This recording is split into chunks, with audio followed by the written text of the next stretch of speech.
এভাবেই সন্তান হারানোর বেদনায় বিলাপ করছিলেন এক মা।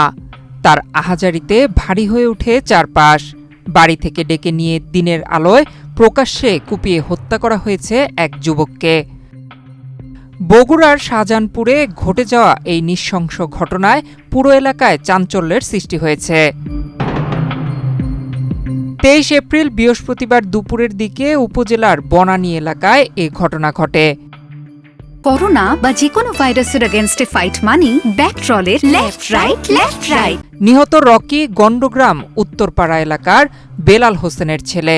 তিনি স্থানীয়ভাবে ইট বালুর ব্যবসার সঙ্গে জড়িত ছিলেন। কিছুক্ষণ পরে শোনা গেল যে ওখানে মার্ডার হয়েছে।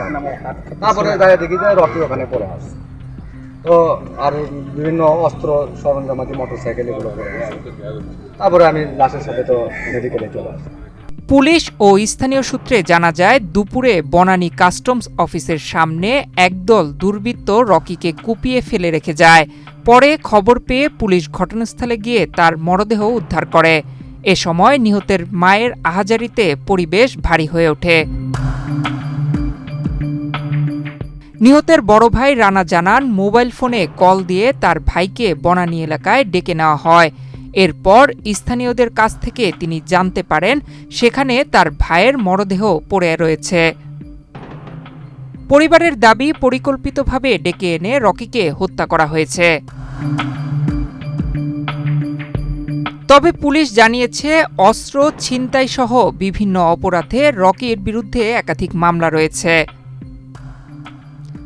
শাহজাহানপুর থানার ভারপ্রাপ্ত কর্মকর্তা আশিক ইকবাল জানান, খবর পেয়ে পুলিশ দ্রুত ঘটনাস্থলে পৌঁছে মরদেহ উদ্ধার করে। ময়নাতদন্তের জন্য লাশ বগুড়া শহীদ জিয়াউর রহমান মেডিকেল কলেজ হাসপাতালের মর্গে পাঠানো হয়েছে। প্রাথমিকভাবে নিহতের মাথার পেছনে ধারালো অস্ত্রের আঘাতের চিহ্ন পাওয়া গেছে। ডেস্ক রিপোর্ট, বাংলাদেশ প্রতিদিন।